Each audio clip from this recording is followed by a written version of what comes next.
And what we're looking at today is, as a part of the personalized treatment plan, we use 3D imaging of patients' shoulders to plan the placement and sizing of their implants. So here is a three-dimensional image of a patient's scapula, their shoulder blade.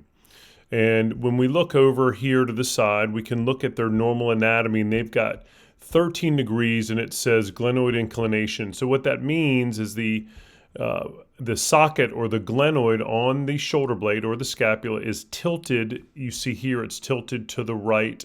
It should be vertical, it's tilted 13 degrees. It's also tilted to the back 4 degrees. And if you look here, you see that it's angled this way towards the back of the shoulder about 4 degrees, and that's what retroversion is. And you see that term over here to the left. There's 4 degrees of retroversion. So then what we can do is start adding implants. So here's a glenoid or socket base plate. This is part of a reverse shoulder, and this is what we attach the ball to, and the ball goes onto the socket in a reverse. And what we'll do is we'll use a 15-degree device, and what that will do is it will accommodate for the 13 degrees of tilt here. And now you see when we add these lines that the angles or the positioning of this implant is exactly where we want it. We want it to be where this green and red are here. The patient's is the blue line here, which was incorrect or showing her particular wear pattern.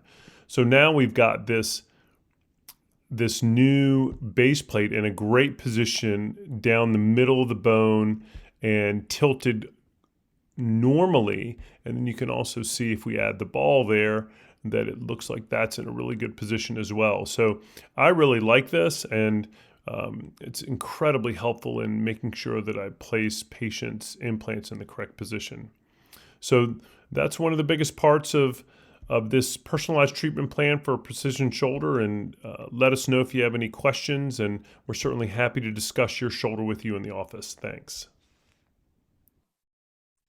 I look forward to discussing the precision shoulder with you and how we can reduce your pain and get you back to the activities that are so important to your quality of life.